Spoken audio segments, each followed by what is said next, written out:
The Martian sun was weak, casting a pale red light over the dusty mining outpost known as Delta 9. It wasn't much, just a few metal buildings, a communications tower, and a landing pad that hadn't seen a shuttle in weeks. For most people, this place was the edge of nowhere. But for Tariq, Ben, Ravi, and Mila, it was home. Every day, they woke before dawn. They wore heavy suits, carried old drilling tools, and climbed into a transport crawler that took them to the dig site. The work was hard, the pay was low, and the silence of Mars never ended. That morning, Tariq felt something different. He stood in front of a sealed tunnel, the kind left behind by failed mining attempts 20 years ago. The scanners had picked up faint signs of metal deep inside. The company ordered them to check it out. "Old junk again," Ben muttered, adjusting his helmet. He was tall, strong, but always tired. "Let's just get it done," Mila said, her voice calm but focused. She was the team's mechanic, always fixing the broken tools no one else could. Ravi didn't speak much. He was younger, curious, and always carried a scanner with him, even when off-duty. As the drill started, the noise filled the tunnel like thunder. Red dust sprayed out. After nearly an hour, the machine hit something solid. The noise changed. Clank. Tariq paused the drill. What was that? They cleared the dust with handheld vacuums. A shiny surface appeared, smooth, dark metal, not from Earth. It had strange markings that glowed faintly in the dim light. "What? Is this?" Ravi whispered. "It's a container," Mila said, brushing more dust away. "Not Martian rock. Not company equipment either," Ben grunted. "Open it." Tariq hesitated. "Maybe we should report. No one will believe us," Ravi cut in. "And if we tell the company, they'll take everything." Tariq looked at the others. They all knew the truth. Workers like them had no rights out here.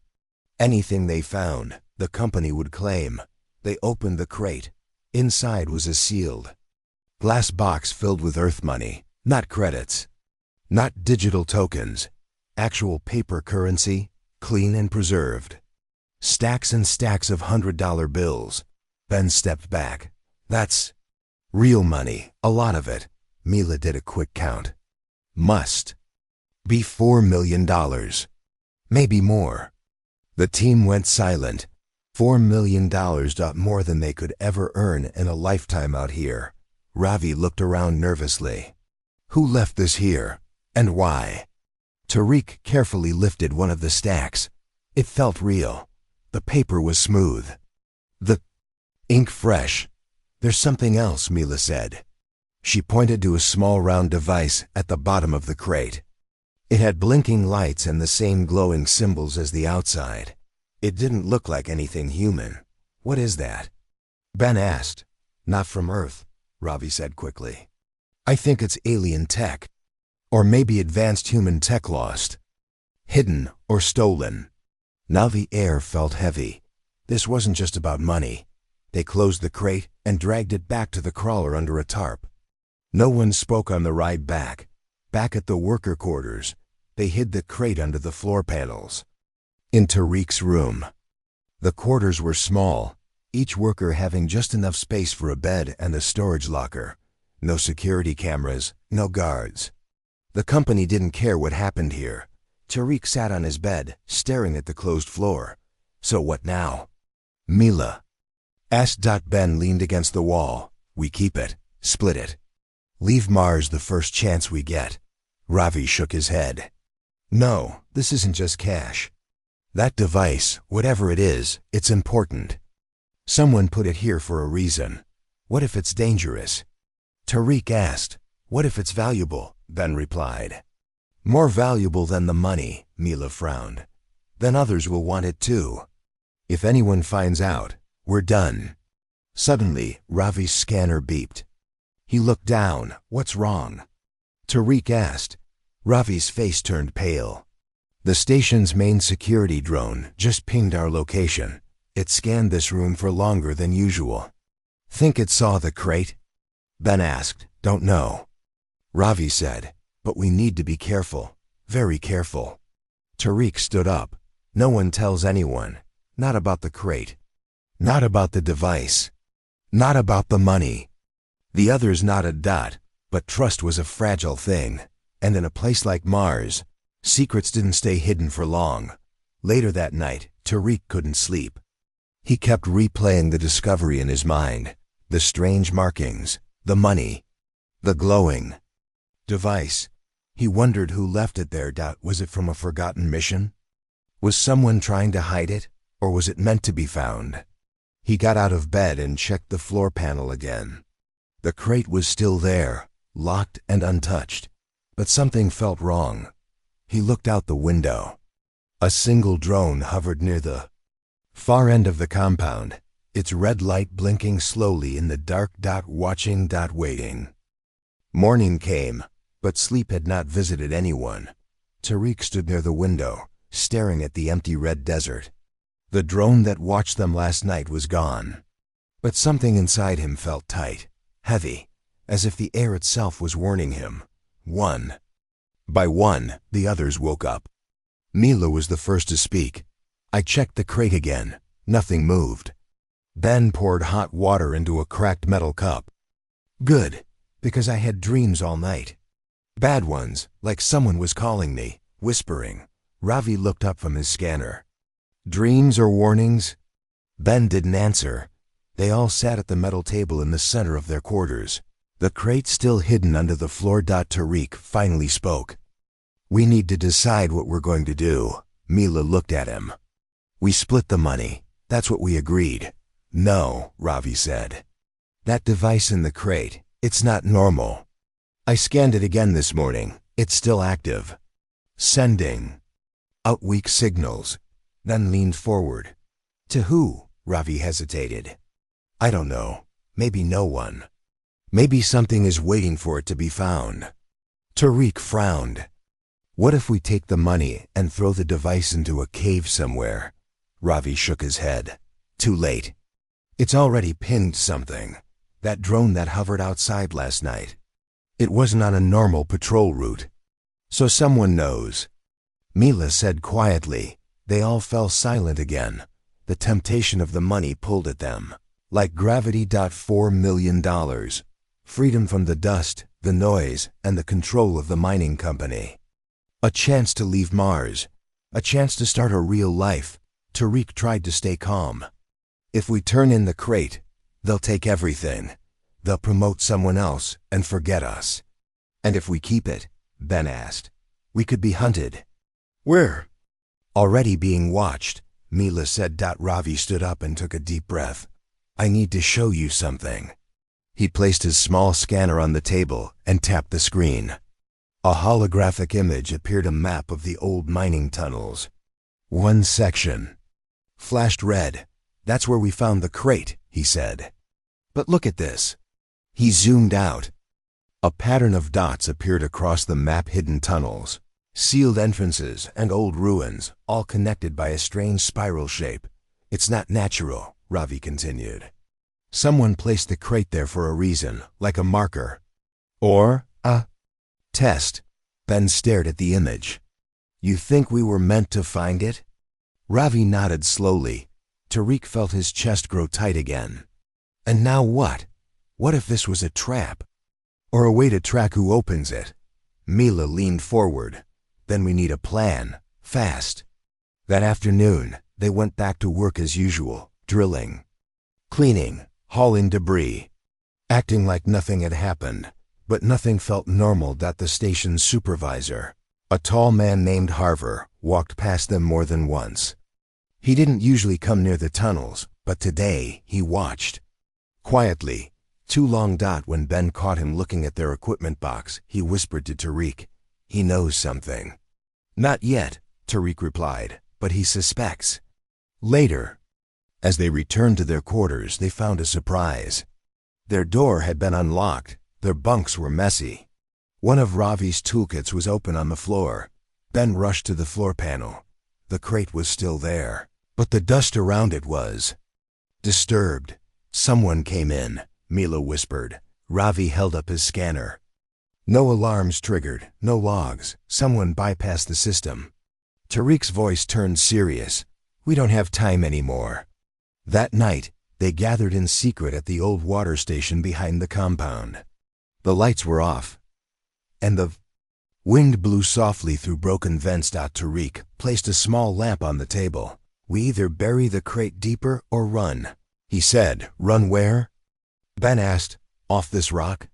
We need clearance, a ship, and 100 other things. We use the money to buy help, Mila suggested. Smugglers, black market pilots. Someone will fly us out if we pay enough. Ravi shook his head. If we run now, they'll follow. We have no idea who's watching or what they really want. Tariq looked around. So we stay? Wait for whoever is coming? No, Mila said. We get ahead of them. Ben raised an eyebrow. How? We find out where this came from, she said, pointing at Ravi's hologram device. We follow the map. Ravi nodded. Yes, the spiral pattern. It leads somewhere deeper under Mars. Older tunnels, not built by humans. You think? This crate is just the beginning. Tariq asked. Ravi looked serious. I do. And if we understand the purpose, maybe we can decide what to do next. The team agreed they would follow the hidden path. But first, they needed to move the crate. Late at night, under the weak red glow of Mars's twin moons, they took the crate, wrapped it in thermal cloth, and placed it inside an old storage container. On a forgotten cargo truck. Mila had fixed the truck months ago. It wasn't fast, but it ran quiet. No trackers. She confirmed. They drove the truck away from the station, following the path shown on Ravi's scanner. Behind them, in the dark, a small black drone watched from the hill. Its red light blinked once, then vanished. The cargo truck moved slowly over the dusty Martian ground. Its wheels crunched through red soil and dry stone as the weak sun sank behind the hills. Inside, Tariq sat in the front seat, eyes focused on the map displayed on Ravi's scanner. Behind him, Ben guarded the crate with a steady hand on a metal rod. Mila sat beside him, checking the engine's heat levels. Ravi spoke from the back. We're close. 10 kilometers more. Then we'll reach the first hidden tunnel. Tariq nodded. Let's get there before dark. I don't want to stop out. In the open, Mars was quiet. Too quiet. The wind outside whispered through dead rocks, and the sky above was dull and empty. No birds, no animals, no noise. Just silence. But the silence didn't bring peace anymore. It brought tension. Back at the station, Supervisor Harver stood in his office, staring at a report on his screen. It was short and direct. Unauthorized item removed from Zone 7. Tracking. Signal confirmed. Unknown object active. Harver tapped his communicator. Send the recovery team. The voice on the other side answered quickly. Already en route. Harver looked out the window at the empty dig site. Don't fail. That crate belongs to the client. He turned off the screen and muttered to himself, stupid workers. You don't know what you've done. Meanwhile, the team reached the tunnel entrance just as night arrived. It was hidden behind a fallen rock wall, half buried and covered in dust. Only Ravi's scanner had detected the metal underneath.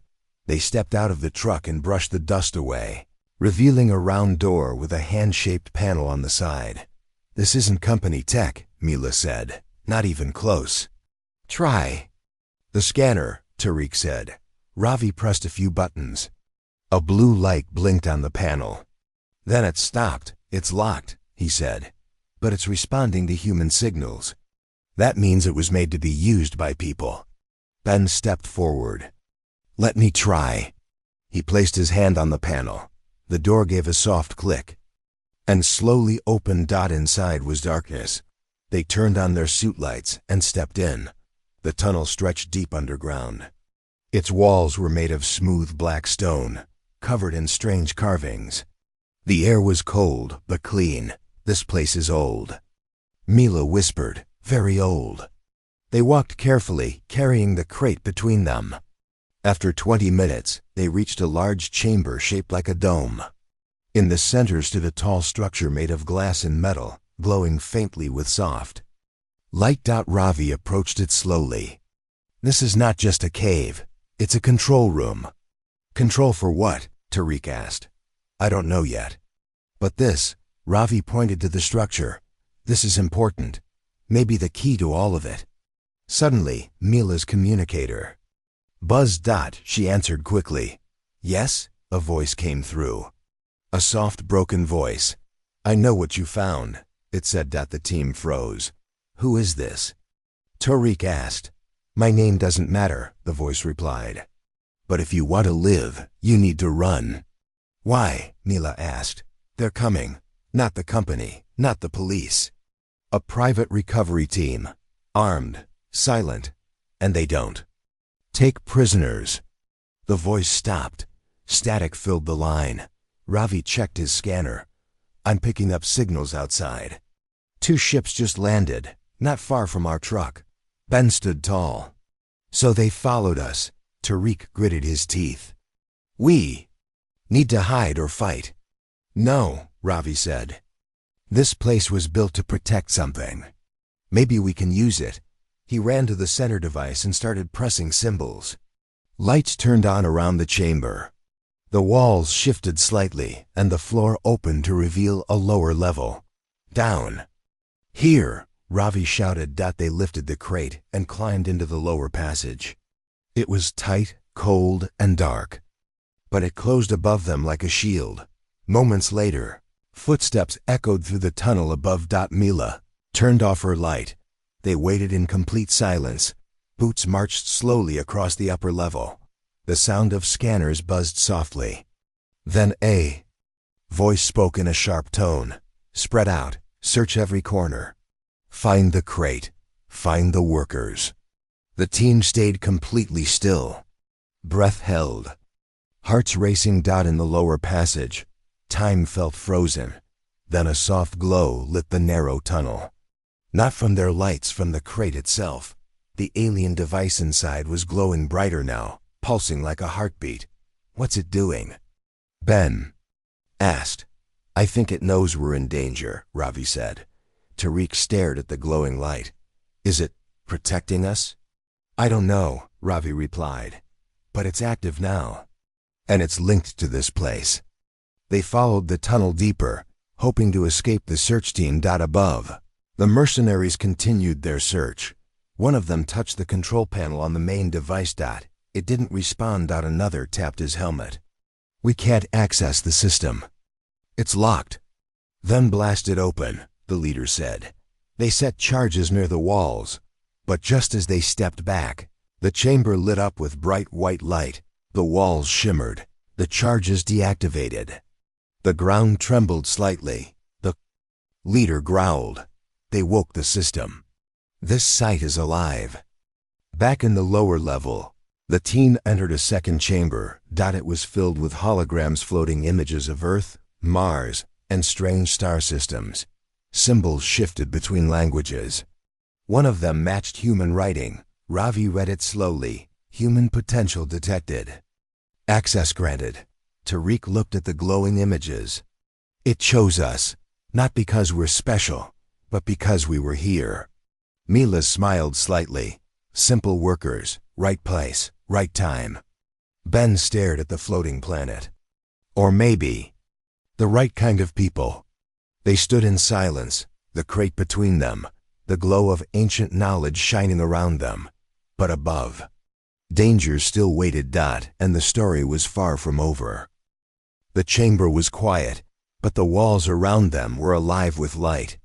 Glowing lines moved like rivers across the surface, forming symbols, shapes, and maps. Tariq stepped forward slowly, eyes wide.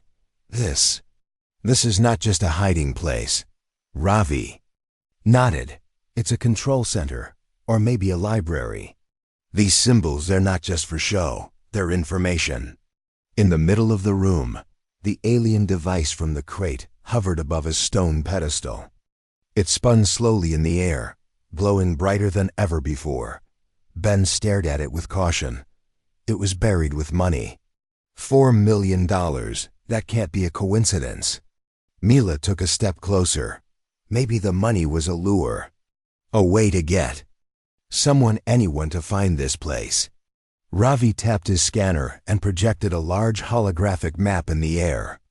The map showed the Martian surface, but it was marked with dozens of small blue dots, underground tunnels, sealed chambers, hidden entrances. He pointed to the spiral symbol at the center. This is the main location, he said. But look, it's connected to other places, spread across Mars. Tariq folded his arms. So this isn't the only chamber. No, Ravi said. There are more. This was just the first step. Above ground, the mercenary leader paced near the truck. The team had abandoned.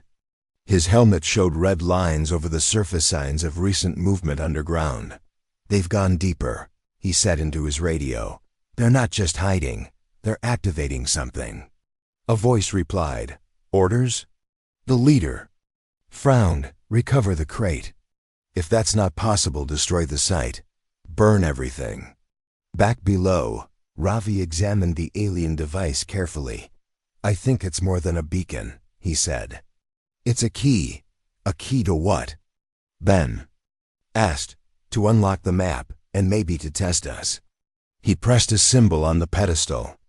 A section of the wall slid open, revealing a circular room filled with floating crystals and strange machines. The air inside smelled like ozone and dust. The center of the room held a glowing cube made of glass and metal. As they stepped closer, it lit up. Words appeared in both alien symbols and human language. Human access confirmed. Memory archive available. Tariq blinked. It knows we're human. Mila stepped forward. Then it was waiting for us. Or someone like us. Ben raised his eyebrows. And we were just minors. No, Ravi said. We were the ones who came looking. The cube began to project images into the air, moving pictures, like holographic memories. They saw early humans walking across Earth. Then they saw ships launching into space, landing on Mars. The scenes changed quickly, showing a meeting between humans and tall alien figures with glowing eyes. These are memories, Ravi said, shared between our species. The final image was of a hand holding the same glowing device they had found in the crate. The hand placed it into a box filled with money and sealed it. Tariq stared. It really was meant to be found. But why now? Mila asked. Why us? Suddenly, the walls dimmed. A low hum filled the room. Ravi checked his scanner. Something's coming. Big, heavy footsteps. They've found the entrance, Ben said. We need to move, Tariq said. Fast. But we can't leave the device behind, Ravi said. Mela pointed at the cube. Download everything you can. Ravi pressed a few buttons. His scanner lit up as it copied files. Tariq grabbed the crate and strapped it to a small hover sled that had been parked near the wall. We'll take it all. As they turned to leave, the wall opened again, but this time, not because of them. A tall figure stepped through the doorway, but it wasn't a mercenary. It was an old man, dressed in dusty mining gear. His beard was white, and his eyes were sharp. Hello, he said softly. Everyone froze. Who are you? Tariq asked, holding the rod tightly. My name is Joran, the man replied. I've been living near this place for a long time. Watching, waiting. Ben narrowed his eyes. For what? For someone like you, Joran said. Ravi stepped forward. You know what this place is? Joran nodded. It's not just a vault, it's a test. A message left behind by an ancient ally. Ally? Mila asked. Joran walked toward the cube and touched it gently. Thousands of years ago, a race from another star visited Earth. They saw something in humans, something rare. Strength, kindness, curiosity, but they didn't want to interfere directly. So they left signs, clues, a path. And this device? Ravi asked. Joran smiled. It's the final key. It wakes the path. Before they could ask more, a loud explosion shook the tunnel. Dust fell from the ceiling. They're breaching the chamber. Tariq shouted. Joran stepped aside. Go. Follow the tunnel east. It will take you to the next site, deeper and safer. I'll stay behind. You'll be caught, Ben said. I won't, Joran replied. I've done my part. Now it's your turn. Tariq placed a hand on his shoulder. Thank you. Joran nodded. Be careful. The ones chasing you. They don't work for the company. They work for someone else. Someone who wants to erase this history. The team followed the path Joran showed them. The tunnel was old, carved deep into the Martian stone, but still strong. They moved fast, dragging the crate behind them. The map updated as they went, showing new tunnels, new chambers, new chances to learn. Behind them. The chamber collapsed. Jorin was gone. The mercenaries were trapped in the dust, but the team kept going. Tariq looked ahead. We're not just workers anymore. No, Ravi said. We're part of something bigger. Ben smiled. And it started with a box of money, Mila nodded. But now it's about truth. And so they disappeared into the red shadows of Mars, chasing light, knowledge, and a mystery far greater than they had ever imagined. The tunnel felt endless. Tariq, Mila, Ben, and Ravi moved through the darkness, the only light coming from the alien device still glowing on the hover sled. The crate followed behind them, its contents quiet, but somehow heavier than ever. Ravi kept checking the scanner. We're almost there, he said. This tunnel leads to a larger chamber, some kind of control center or archive. Mila wiped dust from her face. Let's hope it's safer than the last place. Ben looked behind them. Still no sign of those mercenaries. Maybe the cave-in slowed them down. I hope so, Tariq said, walking ahead. But we can't stop now. We need to understand what this is, what we're part of. After another hour, they reached a wide metal door. It was round, smooth, and shimmered slightly under their lights. The center had a glowing symbol, the same spiral pattern that had appeared on Ravi's map. He placed his scanner near the panel, the device from the crate. Blinked once. Clicked. The door opened. Inside was a chamber larger than anything they had seen before. It wasn't just a room. It was a vault. The walls were covered in strange lights, shifting symbols, and glowing memory cubes floating in the air. Long glass tables stretched across the space, each holding ancient-looking devices. Screens showed galaxies, planets, and figures in flowing robes, clearly not human, but also not threatening. Tariq stepped in slowly. It's like a museum. No. Ravi whispered. It's more than that. It's a history. He walked to one of the floating memory cubes and touched it gently. A bright light appeared. A hologram flickered to life. It showed Earth blue, spinning, full of life. Then came scenes of the first humans building fire, creating tools, learning language. After that, it showed strange ships flying through space, watching Earth from above.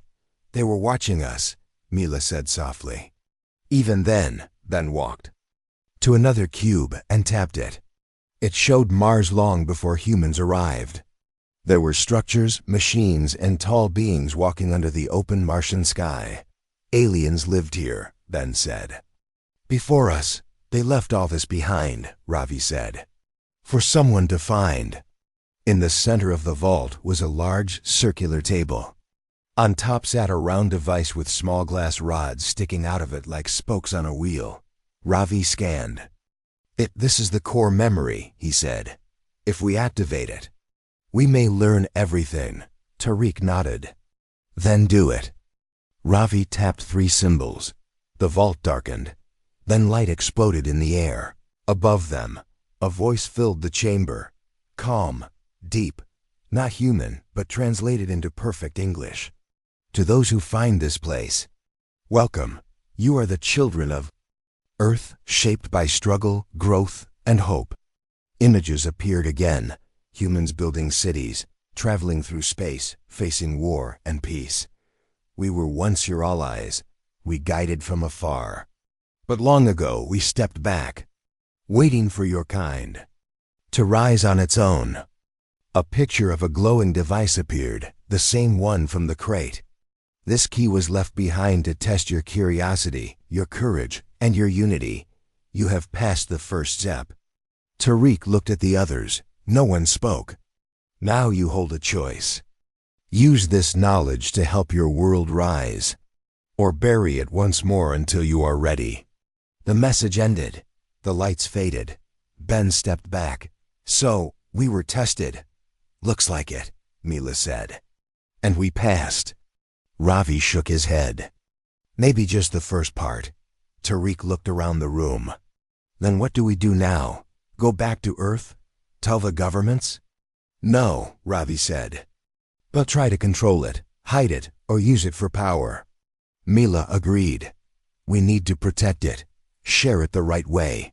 Slowly. Ben looked at the crate. And what about the money? Tariq smiled. It brought us here. But now it's just paper. This vault, this knowledge, is worth more than gold. Suddenly, an alarm echoed through the chamber.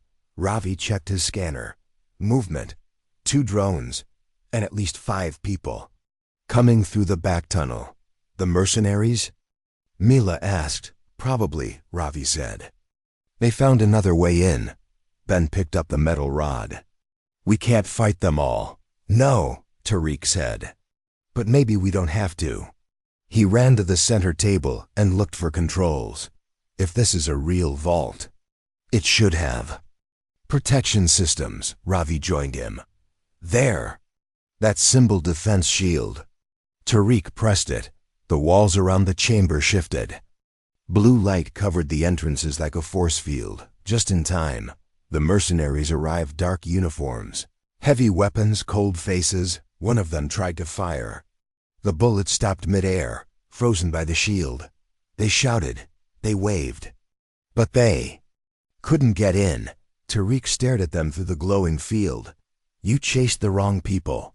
The leader stepped forward. He couldn't be heard, but his message was clear. This isn't over. Hours passed. The team stayed in the vault, studying the data, downloading what they could. Most of it was too advanced, but some of it maps, energy systems, healing technologies could change human life forever. Mila looked at a small silver cube on one of the tables. This could power a whole city, she said. Ravi nodded. And there are hundreds of these cubes. Tariq walked to the center again. We need a plan, a way to protect this, a way to share it carefully. Ben stood beside him.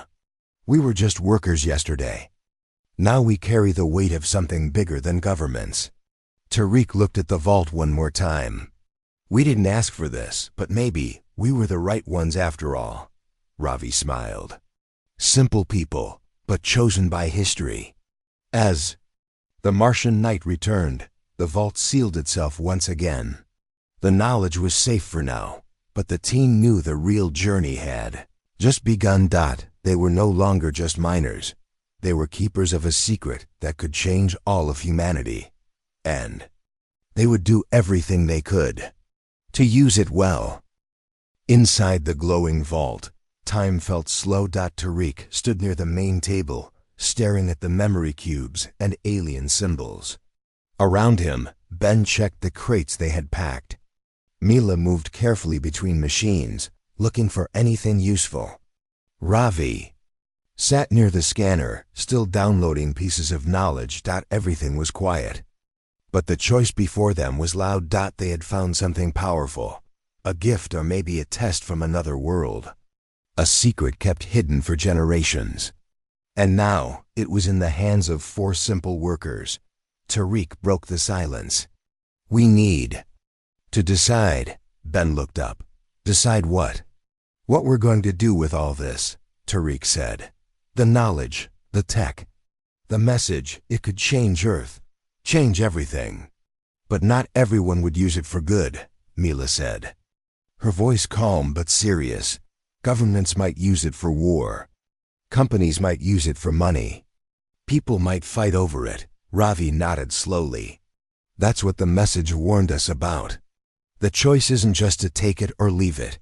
The choice is how to use it. Ben stood, folding his arms. We could destroy it all. The others turned toward him. If we destroy the vault, Ben said, no one gets hurt. No wars, no power struggles, no danger. But no hope either, Mila replied. This knowledge can save lives, Ravi added. Free energy, healing systems, clean air. We saw it in the memory cubes, Tariq thought for a moment. What if there's a middle path? They all looked at him. What if we share only some of it? Tariq said, not the weapons, not the full systems. Just the things that help. The things that heal, Ravi nodded. I can filter the data. Keep the sensitive parts hidden. Only release the safe information. Mila smiled a little. That's the most human answer I've heard. Ben gave a short laugh. Careful. The aliens might test us again just for saying that. Just then, the vault lights shifted. A new symbol appeared on the main screen, one they hadn't seen before. Ravi scanned it quickly. It's a message, not from the past, but from now. The screen lit up, and the same deep voice from before echoed in the room. You have reached the final point. This vault is your mirror. What you choose now will shape your kind. A new panel slid open from the wall. Inside was a flat stone disc, glowing faintly. Tariq walked toward it. What is this? Ravi's eyes widened. A command disc. It's connected to the vault systems. Words appeared on the screen. Choose, share, seal, erase. 3 options. Mila whispered. Ravi explained. If we choose share, the vault will send the safe data back to Earth. Seal will lock everything again until someone else finds it. Erase will destroy the data forever. Ben sighed. I still vote for erase. Too much power in one place. I vote share, Ravi said. We were trusted with this. We should trust others. Mila took a breath. I say seal. Wait until the world is ready. Maybe in another 100 years. Tariq looked at the glowing disc. 3 friends. 3 choices. He had to break the tie. He closed his eyes. He remembered his first day on Mars. The broken tools. The long hours. The cold nights. He remembered the crate. The $4 million. The fear. The excitement. He remembered Joran's words. I've done my part. Now it's your turn. Tariq opened his eyes. I choose share. Ben frowned. Not everything, Tariq said. Only what helps. Only what heals. Ravi, you know how to hide the dangerous parts, right? Yes, Ravi said. I've already marked them. The system will only send what we allow. Tariq placed his hand on the disc. The vault glowed brighter. The walls shimmered. The screen flashed. Share confirmed. Uplink beginning. A beam of light shot upward into the ceiling. Ravi's scanner showed a signal traveling through Mars's old satellite system, heading straight toward Earth. The knowledge was on its way. Meanwhile, above the surface, the mercenaries stood outside the sealed tunnel. Their tools had failed. Their weapons had failed. And now, their commander spoke with someone on a secure channel. No, sir, he said. We couldn't break through. The site activated internal defenses. A voice replied, cold and sharp. Then prepare extraction. We'll send another team later. The commander looked at the quiet desert. Understood. He shut the signal and turned to his team. Pack up. We're done here for now. Back. In the vault, the light faded. The upload had ended. Mila sat near the wall, looking tired but satisfied. So, what happens now? Ravi checked his scanner. The system's going to sleep again. In 1 hour, the vault will seal itself. Ben sat next to the crate. What about the money? They all laughed for the first time in days. Tariq smiled. Let's take it. After all, we earned it, Ravi chuckled. I don't think the aliens care about paper bills, Mila nodded. We'll use it to help people, quietly. Ben stood and stretched. Then let's get out of here. As they left the vault, the door sealed behind them. The passage glowed for a moment, then turned dark. Ravi looked back one last time. Do you think anyone will believe us? Tariq answered, they don't need to believe us.